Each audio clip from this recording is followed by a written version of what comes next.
Alam mo, Doc Q at mga kapuso, malamang at marami-rami na rin ho sa atin ang nakakaranas nung para bang namamantal, namumula, di ba? At baka iniisip ho natin yan ordinaryong pamumula lamang o pangangati. Pero may tinatawag ho kasi na urticaria, di ba, Doc? Alam mo kasi, Connie, itong urticaria ay isa ito sa mga allergic reactions na nakikita natin sa isang tao, no? And ang urticaria kasi ay malapad yung mga pantal-pantal kasi lumalaki yung pantal. At kung hindi natin ma-treat ito, Connie, within a day or two, talagang maglalast ito ng several weeks. At hindi lang yan, may mga kaakibat din mga serious complications ang urticaria. Pwede namang ikakamatay ng isang tao yan. Kaya naman, eto na't alamin ho natin ano nga ba itong tinatawag na urticaria at paano ba tayo makakaiwas dito. Kahit anong init ng panahon, bawal pagpawisan ang 25 taong gulang na si Mary Lou. Maging ang lamig ng aircon, iniiwasan din niya. Kumpol-kumpol na mga pantal kasi ang naglalabasan sa kanyang balat kapag na-expose siya rito. Napakasensitibo kasi ng kanyang balat. 2015 po, nagtatrabaho po ako. Bigla na lang po akong nangate, akala ko lang po kagat ng langgam. Hanggang po sa kumalat po yung allergy ko.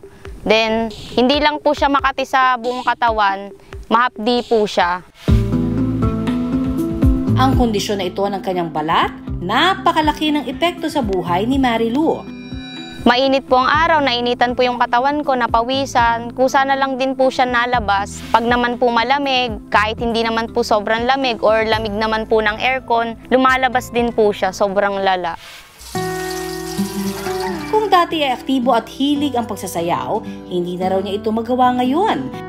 Dahil sa sakit niyang ito, minsan na rin siyang nawala ng malay at isinugod sa ospital. Nandilim muna po yung paningin ko hanggang nawalan po ako ng malay. Pagising ko na lang po, marami na pong nakakabit sa akin ng mga karayom sa kamay ko hanggang naka-oxygen na lang din po ako. Hindi lang pagpapantal ang inabot niya. Lumabo maging ang kanyang paningin at nahirapan na rin siya sa paghinga. Ang 30 taong gulang na si Irene, kapareho ng dinaranas ni Mary Lou. Hindi rin pinapatulog si Irene ng makakati at malalaking pantal sa kanyang katawan. When nag-start siya muna sa mga kamay ko, makate, tapos namamaga. Umaano siya sa mga balat ko na sa binte, sa hita, tsaka sa mukha. Ang kondisyon na ito, Abril ngayong taon lamang din niya naranasan. Maaari daw maging sanhi ng pamamantal ni Irene ang matinding alikabok at init. Kapag nasabayan pa ng ilang bawal na pagkain, magtutuloy-tuloy na ang kanyang pamamantal. Kaya mahirap man para kay Irene na umiwas sa mga nakahiligan niya, kinakailangan niya itong gawin. Iwas na lang talaga sa malalansa na pagkain. Tsaka mga peanuts, tomatoes, citrus fruits, yun. Maraming bawal na pagkain, iwasan ko na para hindi siya mag-trigger. Ang nararanasan na malalang pagpapantal at pangangati ni Mary Lou at Irene ay tinatawag na urticaria o hives. Kilala rin ito bilang tagulabay. Ayon sa dermatologist at Pinoy MD co-host na si Dr. Jean Marquez, reaksyon ng balat ang pagpapantal dala ng iba't ibang triggers o sanhi. Ang urticaria actually is a reaction of the mast cell to produce tinatawag na histamine, no? So yung histamine na yon, pag nag-degranulate yung tinatawag na yun, ay magkukos ito ng pamamaga ng blood vessels kung saan yung blood will extravasate or mag-penetrate through the blood vessels to the skin, no? And magkukos ng pamamaga. Kabilang sa madalas na sanhi ng urticaria ang iniinom na gamot, mainit o malamig na panahon, stress, pagkain, at maaari ring dahil sa iba pang karamdaman. Ayon kay Doc Jean, nahahati ang urticaria sa dalawa, depende sa tagal ng mga sintomas.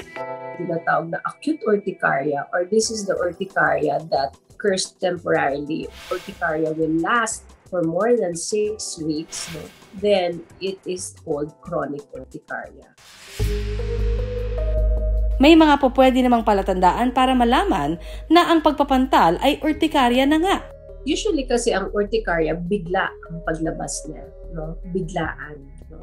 Hindi siya yung mag-uumpisa muna ng mga ngati, tapos biglang mamumula. So makikita mo na lang biglang may mga pantal ka na. Ang urticaria ay pwedeng nawawala spontaneously at hindi siya nag-iiwan ng peklat, no? Unlike ng mga ibang allergies na kagaya ng contact dermatitis, contact allergy, o kaya yun sa mga hika sa balat, o kaya yung mga tinatawag na bungang araw, pwede itong mag-iwan ng bakas, no?